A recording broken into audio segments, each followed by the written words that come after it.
12 बजे प्रलय आएगी दुनिया में, जो कुआं में आ जाएगा वो बच जाएगा और जो बाहर रहेगा वो मर जाएगा। तो हाथी ने कहा प्राण तो हमको भी बड़े प्यारे हैं, क्या हम आ जाएं? और मैंने पहले ही कह दिया है कि कुआं मिट्टी कट कट के चौड़ा हो गया था, न कहो फिर के वो कुआं फिर, इसलिए हाथी भी उस कुआं में आ गया। अब क्या हुआ, अब लोमड़ी थोड़ी देर तो चुप रही, सब खुश हैं कि हम बच जाएंगे, बढ़िया हुआ, बाहर के मर जाएंगे।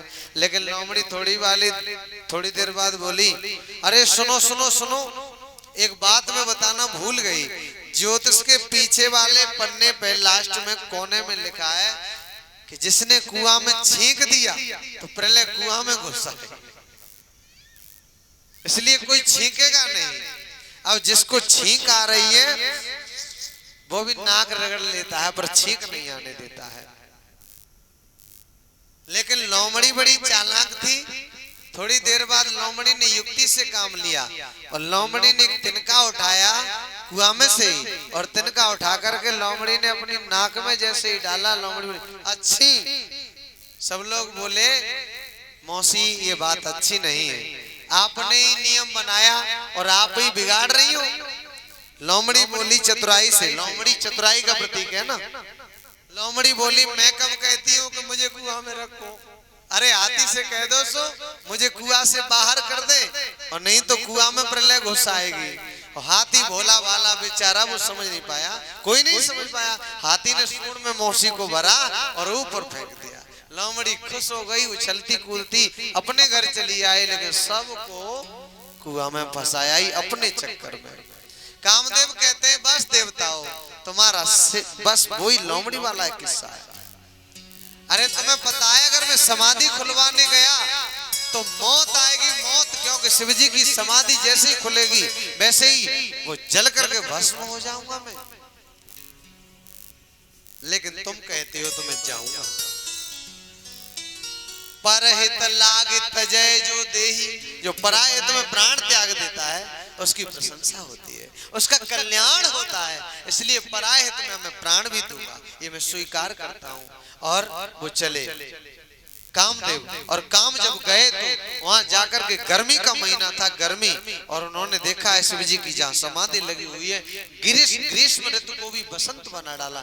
जैसे फागुन का चैत का महीना होता है वैसे ही बड़ी सुंदर मंद मंद हवा चलने लगी और फूल खिल रहे हैं, नन्ही नन्ही फुहारें पड़ रही हैं वृक्षों के द्वारा, बसंत ऋतु बन गई।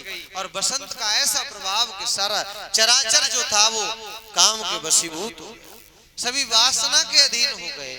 और जैसे ही काम के वशीभूत हुए, और यहाँ तुलसीदास जी लिखते हैं धरीन काऊ धीर सबके मन मल से झरे, यानी कोई ऐसा नहीं बचा जो काम के वशीभूत न हुआ हो। अब हनुमान जी रामचरितमानस लिखवा रहे थे, हनुमान जी ने पीछे से तुलसीदास जी की थाप मारी, क्यों भाई तुमने तो हमको भी लपेट लिया, सभी काम के वशीभूत हो गए, तो हमारी तरफ भी तो देख लो कि मैं कुछ, हमारी थोड़ी कृपा करो। अब तुलसीदास जी ने कहा गुरुजी ये तो वास्तव में गड़बड़ हो गई, आपका तो ध्यान ही नहीं रहा, क्योंकि आपको तो कोई वासना, कोई काम वासना छू नहीं सकती, लेकिन मैंने बड़ी गड़बड़ कर दी। का धरीन काऊ धीर, यानी कोई दुनिया में ऐसा नहीं बचा जिसको जो काम के वशीभूत न हुआ हो। अब ये तो पंक्ति लिख, ये सोरठा है, ये तो पंक्ति लिख गई, लेकिन अब आगे क्या लिखना है ये आप ही लिख दो। तो ये सोरठा आगे, सोरठे का आगे का चरण जो है ना वो स्वयं हनुमान जी ने लिखा है। क्या लिखा है, बड़ा सुंदर, जे राखे रघुवीर ते उबरे ते काल मो। ये नहीं कहा कि मैं ब्रह्मचारी था इसलिए बच गया, ये कहा कि जो भगवान विष्णु ने यानी भगवान श्री राम ने जिनको बचाना चाहा वो बच गए, अपना नाम नहीं लगाया। जे राखे रघुवीर ते उमरे ते काल मो, उसी समय वो ही बचे जो भगवान ने बचाना चाहे। ऐसे श्री हनुमान जी महाराज। तो इस प्रकार ये कथा आप सुन रहे हैं, एक भजन गाते हैं बड़ा सुंदर, और फिर आगे बड़ी सुंदर कथा है भगवान के विवाह की, उसमें प्रवेश करेंगे। सभी बड़े भक्ति और भाव के साथ तालियों की सेवा करेंगे। और जो